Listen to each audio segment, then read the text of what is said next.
اعوذ باللہ من الشیطان الرجیم بسم اللہ الرحمن الرحیم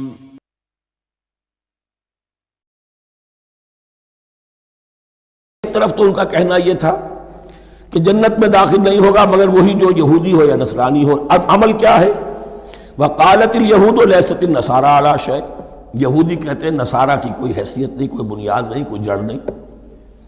وقالت النصارى لیست الیہود علی شیء. اور نصارہ کہتے ہیں کہ یہود کی کوئی بنیاد نہیں، بے بنیاد لوگ ہیں، کوئی حقیقت ان کی حقانیت ہے ہی نہیں. وہم یتلون الکتاب. اور مزہ یہ ہے کہ دونوں ایک کتاب پڑھ رہے ہیں. اولڈ ٹیسٹمنٹ تو مشترک ہے یہودیوں میں اور عیسائیوں میں، یہ بہت اہم نکتہ ہے. اور جدید عیسائیت میں جو ایک بہت بڑی طاقت ابھر رہی ہے امریکہ میں، وہ ہے کہ جو یہ عیسائیت کو جیوڈائز کر رہی ہے. کیونکہ رومن کیتھولک مذہب جو تھا اس نے تو چونکہ گویا کہ سارا رشتہ توڑ لیا تھا بائبل سے، سارا اختیار پوپ کے ہاتھ میں آ گیا تھا. لیکن پروٹیسٹنٹس نے پھر بائبل کو قبول کیا. اب اس کی منطقی انتہا یہ کہ اولڈ ٹیسٹمنٹ کے اوپر بھی اب ان کی توجہ ہو رہی ہے کہ آخر یہ بھی تو ہم مانتے ہیں کہ ہماری کتاب ہے اور اس میں جو کچھ لکھا ہے اس کو نظر انداز کیسے کر سکتے ہیں. ہم نے جو ایک سیمینار کیا تھا امریکہ میں، جس میں ایک یہودی عالم بھی آئے تھے، ایک عیسائی بھی آئے تھے، اور مسلمانوں کی طرف سے بھی ہمارے ایک ساتھی نے بات کی تھی. تو وہاں ایک یہودی عالم نے کہا کہ اس وقت اسرائیل کو سب سے بڑی سپورٹ جو مل رہی ہے وہ ان عیسائیوں سے مل رہی ہے امریکہ میں سے، کہ جو اس وقت ایونجلسٹ کہلاتے ہیں وہاں پر، اور جو ایک بڑا فرقہ بن کر ابھر رہے ہیں. بہرحال یہ ان کا طرز عمل ہے. وَهُمْ يَتْلُونَ الْكِتَابَ. اور وہ دونوں کے دونوں کتاب کے پڑھنے والے ہیں. كَذَلِكَ قَالَ الَّذِينَ لَا يَعْلَمُونَ مِثْلَ قَوْلِهِمْ. اسی طرح کہا تھا ان لوگوں نے کہ جو کچھ بھی نہیں جانتے انہی کی سی بات کہی تھی، یعنی یہ اشارہ ہے مشرکین مکہ کی طرف. فَاللَّهُ يَحْكُمُ بَيْنَهُمْ يَوْمَ الْقِيَامَةِ فِيمَا كَانُوا فِيهِ يَخْتَلِفُونَ. تو اللہ تعالیٰ فیصلہ کر دے گا ان کے مابین قیامت کے دن ان تمام باتوں کا جن میں کہ یہ اختلاف کر رہے تھے. وَمَنْ أَظْلَمُ مِمَّنْ مَنَعَ مَسَاجِدَ اللَّهِ أَنْ يُذْكَرَ فِيهَا اسْمُهُ وَسَعَىٰ فِي خَرَابِهَا. اب دیکھیے یہاں جو بخلیہ یہ آیات آ رہی ہیں، اگرچہ خطاب تو ہے وہ بریکٹس کے مابین، خطاب میں بنی اسرائیل، لیکن اب یہاں کچھ ریفرنسز اہل مکہ کی طرف شروع ہو گئے ہیں. اور اس کے بعد سے حضرت ابراہیم کا تذکرہ آئے گا، پھر تحویل قبلہ کا ذکر آئے گا. تحویل قبلہ میں ظاہر بات ہے کہ وہ قبلہ جو ہے وہ مشرکین مکہ کے قبضے میں تھا اس وقت. اس حوالے سے ریلیونٹ کچھ مضامین جو ہیں اس کی تمہید باندھی جا رہی ہے. یہ ساری تمہید ہے جو آگے آنے والا مضمون ہے تحویل قبلہ، جو علامت تھی اس بات کی کہ اب وہ سابقہ امت مسلمہ معزول کر دی گئی اور نئی امت محمد صلی اللہ علیہ وسلم اس مقام پر نصب کر دی گئی، انسٹال کر دی گئی. اس کے حوالے سے جو مسئلے اٹھیں گے، اسی لیے قال الذین لا یعلمون مثل قولہم، میں نے عرض کیا کہ یہ مشرکین مکہ کی طرف اشارہ ہے. ومن اظلم ممن منع مساجد اللہ یذکر فیہا اسمہ. اس سے بڑھ کر ظالم کون ہوگا جو اللہ تعالیٰ کی مسجدوں سے لوگوں کو روکے کہ وہ اس میں اس کا نام لے سکے. چونکہ مشرکین مکہ نے مسلمانوں کو محروم کر دیا تھا حرم سے، اب وہاں جانے کی ان کو اجازت نہیں تھی. سن 6 میں حضور گئے بھی ہیں، تب بھی یہ کہ صلح حدیبیہ ہو گئی، واپس آنا پڑا، عمرہ کرنے کی اجازت نہیں ملی. سن 7 میں پھر ہوا ہے. تو یہ 7 برس بہت شاہ گزرے ہیں محمد الرسول اللہ صلی اللہ علیہ وسلم اور اہل ایمان پر. اب یہاں ذکر ہو رہا ہے ان کا، قریش کا. وَمَنْ أَظْلَمُ مِمَّنْ مَنَعَ مَسَاجِدَ اللَّهِ أَنْ يُذْكَرَ فِيهَا اسْمُهُ وَسَعَىٰ فِي خَرَابِهَا. اور وہ اس کی تخریب میں لگے ہوئے ہیں. یہ خراب تخریب، یہ تخریب 2 طرح کی ہوتی ہے. ایک ظاہری تخریب ہوتی ہے، کسی مسجد کو گرا دینا، اور ایک ظاہری نہیں باطنی معنوی ہوتی ہے. وہ جو تخریب ہے وہ یہ ہے کہ توحید کی بجائے اسے شرک کا اڈا بنا دیا ہے. وہ تو دنیا کے بت قدوں میں پہلا وہ گھر خدا کا، ہم اس کے پاسباں ہیں، وہ پاسباں ہمارا. 360 بت رکھ دیے گئے اس گھر میں لا کر جو ابراہیم نے تعبیر کیا تھا توحید خالص کے لیے. وَسَعَىٰ فِي خَرَابِهَا. یہ لفظ ذرا نوٹ کر لیجئے، یہ ایک حدیث پہ بھی آیا ہے، بڑی دلدوز حدیث ہے اور میں چاہتا ہوں کہ آپ اسے ذہن میں رکھیں. حضور نے فرمایا یوشک ان یاتی علی الناس زمان.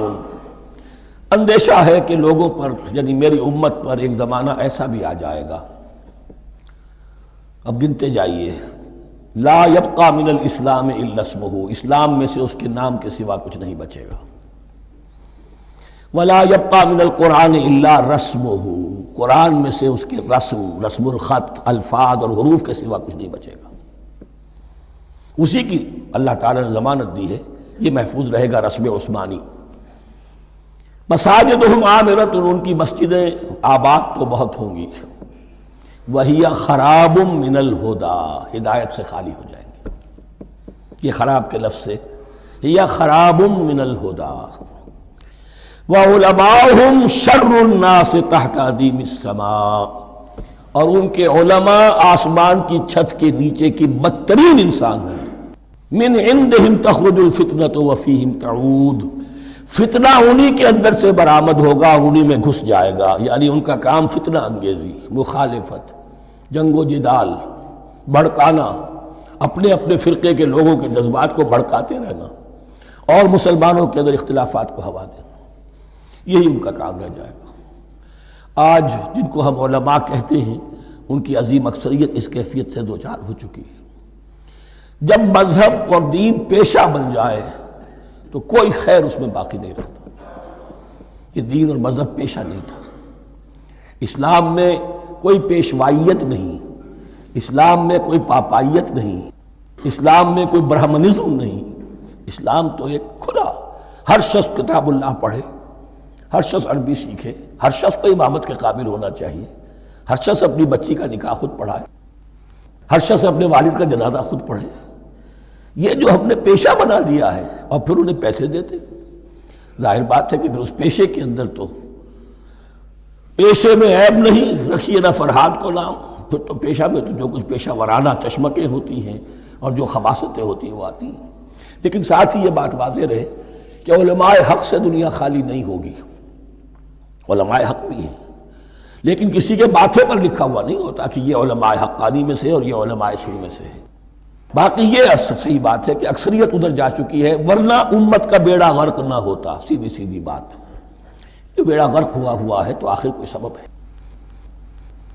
اولئک ما کان لہم ان یدخلوها الا خائفین، ایسے لوگوں کو تو سوائے اس کے ان کا کوئی مقام نہیں ہے کہ انہیں داخل ہونے کی بھی اجازت نہیں ہونی چاہیے اس میں، یعنی اللہ کی مسجدوں میں، مگر خوف زدہ ہو کر، ڈر کر۔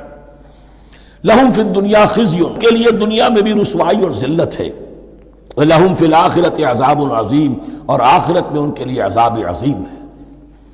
وَلِلَّهِ الْمَشْرِقُ وَالْمَغْرِبُ، اب دیکھیے تمہید ہو رہی ہے تحویل قبلہ کے لیے۔ اب ظاہر بات ہے کہ بڑی حساس جو ہے وہ ایک کیفیت تھی یہ، تو یروشلم کے ساتھ جن کو دلچسپی تھی اور ان کے دلوں میں اس کی عقیدت تھی، مکہ مکرمہ اور بیت اللہ کے ساتھ جن کو دلچسپی تھی اور ان کے دلوں میں اس کی عقیدت تھی، تو اس حوالے سے یہ قبلہ بدلنا، اور 2 دفعہ بدلا ہے قبلہ۔ پہلے آ کے مدینے میں حضور نے یروشلم کی طرف 16 مہینے نماز پڑھی اور پھر تحویل قبلہ ہوا، تو اب اس میں کئی امتحان ہو گئے، وہ آگے آ جائے گا، لیکن اس کی تمہید باندھی جا رہی ہے۔ للہ المشرق والمغرب، مشرق اور مغرب سب اللہ کے ہیں، یعنی اگر ہم رخ کرتے ہیں مغرب کی طرف تو اس کے معنی یہ نہیں ہے کہ اللہ مغرب میں ہے، معاذ اللہ، اللہ تو جہت سے، مقام سے، ماورا وراء الورا۔ تو یہ ہے کہ ایک یکسانیت پیدا کرنے کے لیے، اجتماعی رنگ دینے کے لیے ایک چیز کو قبلہ بنا دیا، علامت ہے۔ غالب نے ٹھیک کہا ہے، قبلے کو اہل نظر قبلہ نما کہتے ہیں۔ قبلہ جو ہے وہ مسجود تو نہیں ہے پرے سرحد ادراک سے اپنا مسجود، قبلے کو اہل نظر قبلہ نما کہتے ہیں۔ للہ المشرق والمغرب فینما تولوا فثم وجہ اللہ، جدھر بھی تم رخ کرو گے وہ اللہ ہی کا رخ ہے۔ ان اللہ واسع علیم، یقیناً اللہ بہت وسعت والا ہے، بہت وسعت والا ہے، وہ کسی سمت میں محدود نہیں ہے، اور علیم ہے، ہر شے کا جاننے والا ہے۔ دیکھیے یہاں یہ آیت کہہ کے اور چھوڑ دیا مسئلہ، اگلے مسئلے پر آ گئے۔ آگے آپ کو پتہ چلے گا کہ یہ در حقیقت ایک تمہید باندھی جا رہی ہے تحویل قبلہ کے لیے۔